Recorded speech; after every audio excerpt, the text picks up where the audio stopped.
O Inconfidências de hoje recebe o escritor, tradutor, jornalista e professor universitário Léo Cunha. Mineiro de Bocaiúva, região norte do estado, Léo Cunha é um dos principais autores de literatura infanto-juvenil do Brasil. Publicou mais de 50 obras e já recebeu importantes prêmios brasileiros da área, como Jabuti, Nestlé e João de Barro.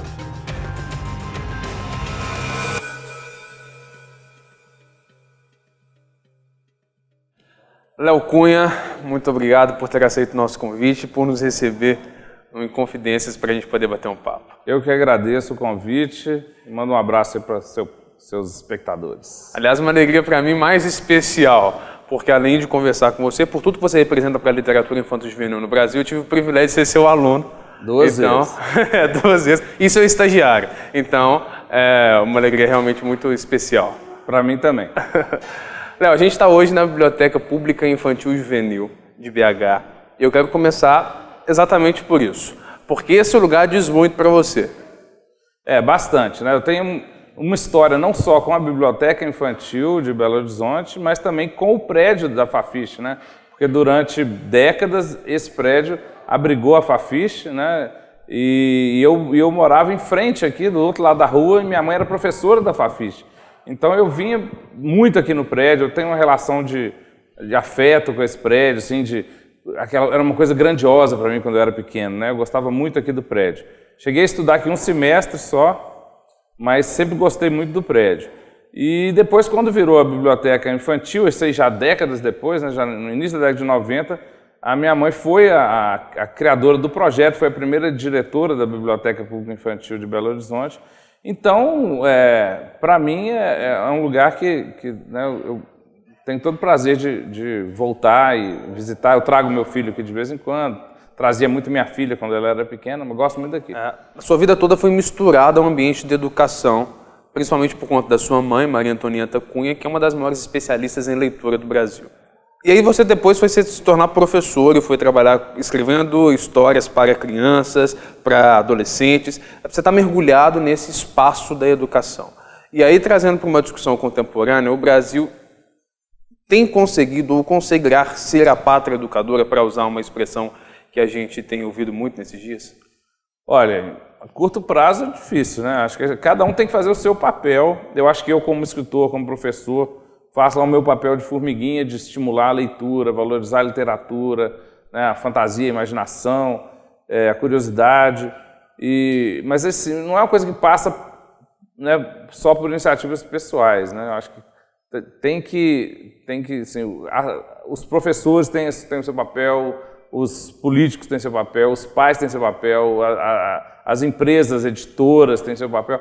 Enfim, para dar certo tem que todo mundo fazer bem seu papel. É claro que isso é difícil, né? Mas eu vejo que a situação hoje me parece melhor do que algumas décadas atrás. Assim, né? Eu vou muito em escolas, participo de muitas feiras de livro e tenho visto um interesse cada vez maior, tenho visto o pessoal lendo mais, tenho visto os livros chegando nas mãos das crianças com muito mais facilidade, muito mais variedade do que tinha muitos anos atrás.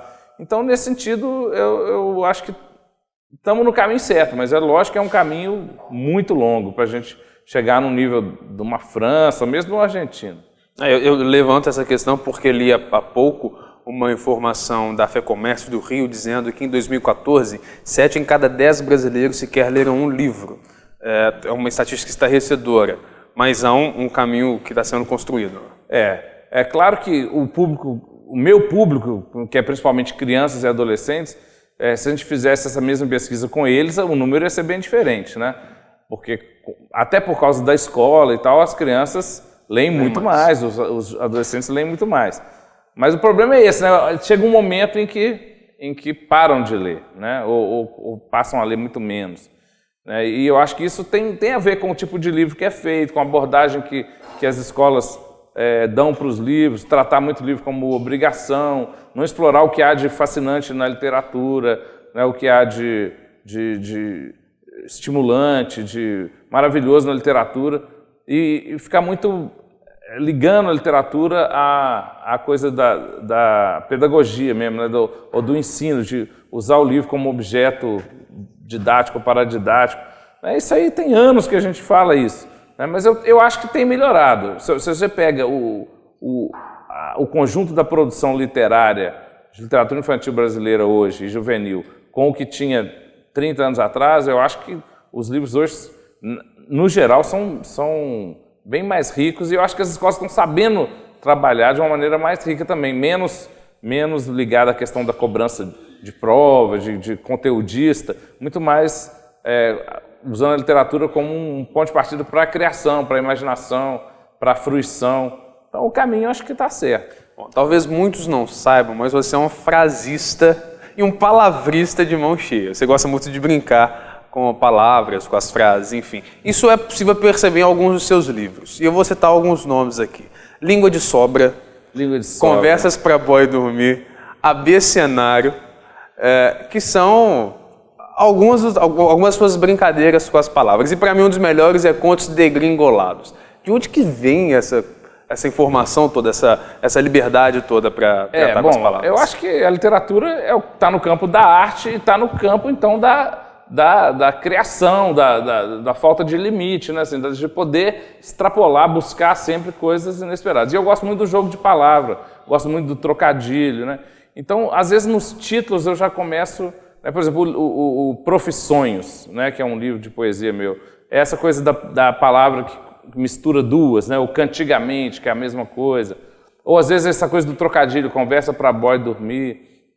E o Língua de Sobra, especificamente, eu roubei do meu filho, assim. Ele chegou um dia, quando ele tinha 3, 4 anos de idade, numa festinha com aquela sacolinha de presentinhos, de lembrancinha, e um deles era a língua de sogra. E ele soprou e falou assim, adorei minha língua de sobra, né, com 3 anos. Aí eu falei, puta, genial, língua de sobra, tem tudo a ver. E aí guardei isso, acabei usando, criando um poema sobre isso e usando como título. Então, às vezes, nem é tanto assim só do escritor ter a coisa da criação, mas também de ter um ouvido, de estar sempre antenado para as coisas maravilhosas que as pessoas falam. E já que a gente está falando de inspiração, e eu disse há pouco que você também é um palavrista de mão cheia, eu sei que algumas palavras te despertam a atenção. Você pode ser algumas palavras que são as suas preferidas aqui?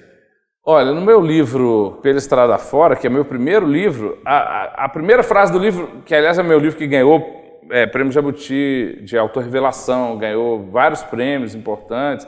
Ele começa falando, minha palavra favorita sempre foi hortifruti granjeiro, né? Então o personagem é muito eu, né? É um personagem, um menino de 13 anos, mas que é muito parecido com o que eu era, né? Sempre desde pequeno gostei muito dessa coisa das palavras engraçadas, esdrúxulas, inusitadas. E alguns dos meus personagens, né, roubam essa característica minha, aproveitam essa característica minha. Mas eu gosto muito dessa palavra hortifruti granjeiro, acho deliciosa, assim. Mas tem inúmeras que eu gosto, né? Soslaio, por exemplo, é deliciosa. Tem muitas. Então vou usar uma que você eventualmente diz, supimpa. Supimpa, é uma que eu adoro também. Eu até criei uma história chamada Supimpa, mas ela não foi muito para frente, não. Mas é um que eu gosto. Pois é, e pensando nisso, para usar essa sua palavra preferida, o que você considera supimpa nas possibilidades que a literatura, e não só infantil, mas a literatura de uma maneira geral, possibilita para nós? É um pouco o que a gente já falou, né? É a coisa de poder transcender limites, né? Tanto em termos de linguagem, quanto em termos de temática, quanto em termos de poder explorar universos, né, inusitados, né? Eu acho que o grande barato da literatura é esse. Eu gosto muito de falar da diversidade, né? Que a literatura tem a arte em geral tem essa pluralidade muito grande. Eu acho legal, eu acho triste quem só lê um tipo de livro, sabe? Ou só lê um autor, ou só vê um tipo de filme. Eu acho que está desperdiçando 99% do que a arte tem. Então eu gosto muito da pluralidade e eu acho que eu bato sempre nessa tecla, né? A diversidade é um dos grandes baratos da arte. Por falar em pluralidade e diversidade, você transita bem entre os gêneros literários. Escreve contos, escreve crônica, escreve poesia, enfim. Peças de teatro. Não tem preconceito. Como é que é esse processo de construção e de produção? quando você tem uma ideia, você já consegue pensar nessa ideia a partir de um gênero, as coisas vão acontecendo? As duas coisas acontecem. Tem ideias que já nascem, pô, isso aí vai ser uma crônica, ou vai ser um poema, ou vai ser um conto. Mas tem outras ideias que vão meio que caçando rumo, assim. Eu já tive coisas que eu achei que ia ser um poema, acabou virando um texto narrativo, ou achei que ia ser uma crônica, virou uma novela. E também já aconteceu de eu mesmo mudar. Eu escrevi uma história chamada O Reino Adormecido, que é um conto, mas depois eu mesmo fiz uma versão para teatro dela. E aí, então são 2 livros diferentes. Uma é essa história em forma de conto e outra em forma de peça de teatro.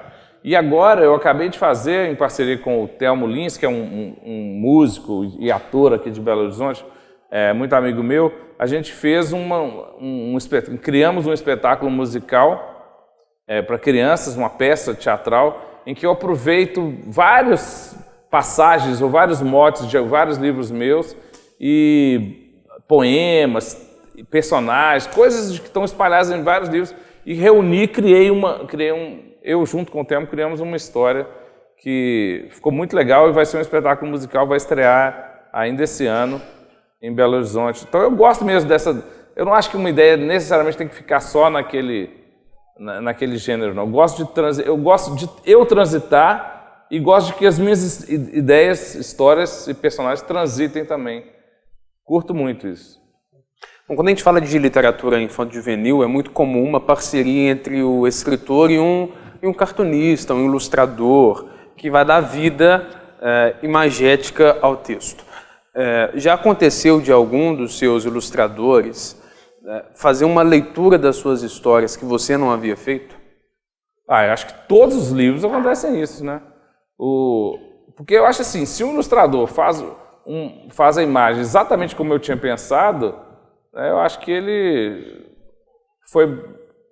viajou pouco, né, no texto, né? Eu acho que a ilustração não pode repetir o que está no texto, ela tem que exatamente extrapolar, viajar, criar caminhos próprios, né? Porque é uma outra narrativa, é uma outra expressão artística. Cada palavra pode ser ilustrada de milhões de maneiras. Imagina uma frase, imagina um parágrafo, imagina uma história inteira. Então, o ilustrador tem um campo muito grande para criar e eu acho isso muito legal. Eu gosto que eles me surpreendam. Gosto muito dessa parceria. E, ultimamente, eu tenho trabalhado com um ilustrador paulista chamado Alex Lúticos, em que a gente está invertendo o processo. Ele faz a imagem antes e eu estou fazendo o texto depois. É o caso do AB Cenário, por exemplo. Ele fez primeiro as imagens, depois eu criei os textos. Meio que ilustrei com palavras aquela ideia visual dele. Então, também é um processo muito legal. Nós falamos aqui das suas palavras preferidas e eu queria também tratar dos seus personagens preferidos. Você já disse algumas vezes que você tem um carinho especial pela Rapunzel. Que negócio é esse? Pois é, cara, eu adoro os contos de fadas em geral, né? Mas a Rapunzel, especificamente, é uma história que eu sou fascinado por ela, assim, né? Eu acho que todos os contos de fadas são muito inusitados, mas essa ideia da princesa com o cabelo quilométrico, né, de presa na torre, eu acho uma imagem muito forte para mim. Então isso já aparece em várias histórias minhas. Eu tenho desde poema como o Piolho na Rapunzel, que é uma brincadeira com essa coisa, né, de imagine um piolho naquela cabeleira, o tanto que ele vai estar feliz, né? Mas também um dos contos degringolados, que é a história da Rapunzel, repleta de brincadeiras com tecnologia. Então é uma história da Rapunzel em que tem uma participação especial do elevador, por exemplo, né, que é uma coisa que logicamente não tinha na história original, né, não tinha elevador ali naquela torre. E vira e mexe, essa ideia da Rapunzel aparece nos meus livros. Eu acho que é uma personagem muito forte. A sua experiência como escritor é muito maior que a sua experiência como jornalista na prática de redação. O Léo professor é mais escritor ou mais jornalista? O Léo professor? Pô, essa pergunta é boa, viu? Eu não sei,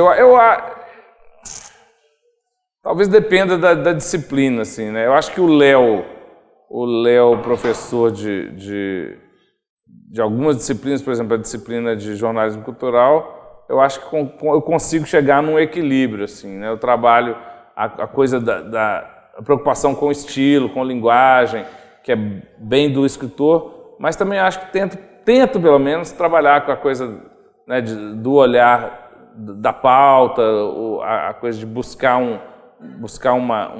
uma história no mundo real. Então, acho que aí eu consigo equilibrar, mas depende da disciplina, eu estou mais para o artista mesmo. Assim. É o caso, por exemplo, quando eu dou aula de linguagem audiovisual, de cinema, essas coisas, eu acho que eu estou mais próximo do Léo artista do que do Léo jornalista.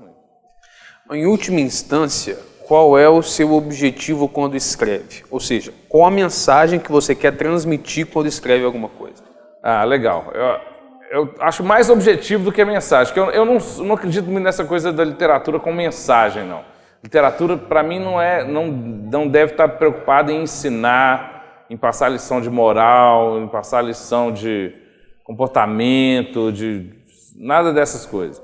Eu acho que literatura deve ser principalmente para emocionar o leitor, para perturbar o leitor, né? Fazer rir, fazer chorar, fazer ele refletir, mas não para chegar num objetivo de, tipo assim, né? Eu quero que a pessoa leia e saia pensando isso, ou tire tal conclusão. Eu acho que isso não é o papel da arte. A arte é muito mais da divergência do que da convergência, né? Ela é muito mais para permitir leituras variadas. Eu acho que quanto melhor, mais bem resolvida é a obra de arte, mais leituras ela permite. Então, eu não gosto muito dessa ideia de uma arte com mensagem, não. Mas o objetivo, aí sim, né? Meu objetivo como escritor, eu acho que é tocar o leitor pela emoção, pela sensibilidade, eventualmente até por uma perturbação, mas não no sentido de querer que ele chegue nessa ou naquela conclusão específica, mas mais a coisa da perplexidade. Aí eu acho que sim, a literatura pode deixar a gente perplexo, né? Mas não sem dar o passo seguinte. Olha, então, diante dessa perplexidade, você faça isso ou aquilo, tire essa ou aquela conclusão, que eu acho que aí não é o papel da arte, né? De doutrinar, ou nem politicamente, nem esteticamente, nem religiosamente, nada dessas coisas. Eu acho que a literatura é outro campo. Léo, nós poderíamos ficar mais horas aqui conversando, mas o nosso tempo é limitado. Então eu quero te agradecer muito por esse papo, por ter disponibilizado o seu tempo para a gente conversar aqui. Foi muito legal. Muito obrigado. Eu que agradeço, foi um prazer. Bom, para você que nos acompanhou também até agora no Inconfidências, nós deixamos o nosso agradecimento e esperamos vocês na próxima semana com mais uma entrevista. Um abraço e até lá.